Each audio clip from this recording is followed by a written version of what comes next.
అంబటి రాంబాబు, నువ్వు మనిషివా దున్నపోతువా? కడుపుకు అన్నం తింటున్నావా, పెంట తింటున్నావా?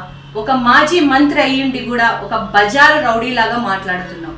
నువ్వు చేసిన కంత్రి పనులను మెచ్చుకొని నీకు మంత్రి పదవి ఇచ్చి జగన్ రెడ్డి నీలాంటి వెధవని పక్కన వేసుకొని రాష్ట్రాన్ని సర్వనాశనం చేశారు. పేదవాడు తినే రేషన్ బియ్యం నుంచి తిరుమల వెంకన్న స్వామి ప్రసాదం వరకు కల్తీ కమిషన్ల పేరుతో రాష్ట్రాన్ని దోచుకున్నారు. ఈ రోజు రాష్ట్రంలో కూటమి ప్రభుత్వం అధికారంలోకి వచ్చిన తర్వాత ఒక పక్క చంద్రబాబు సారు, మరో పక్క పవన్ కళ్యాణ్ గారు, మరో పక్క లోకేష్ అన్న ప్రజలకు సంక్షేమ పథకాలు ఒక పక్క, రాష్ట్ర అభివృద్ధి ఒక పక్క, విదేశీ పెట్టుబడులు ఒక పక్క వస్తుంటే అవన్నీ చూసి ఓర్వలేక నువ్వు మీ వైసీపీ నాయకులు ఆ జగన్ రెడ్డి మీడియా ముందుకు వచ్చి ఇష్టం వచ్చినట్లు మాట్లాడుతున్నావు.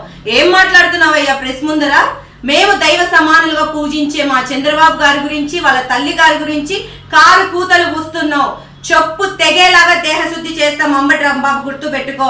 తెలుగు మహిళలందరూ కూడా చీపులు తిరిగేసి బడిత పూజ చేస్తామని కూడా ఈ సందర్భంగా చెప్తున్నా.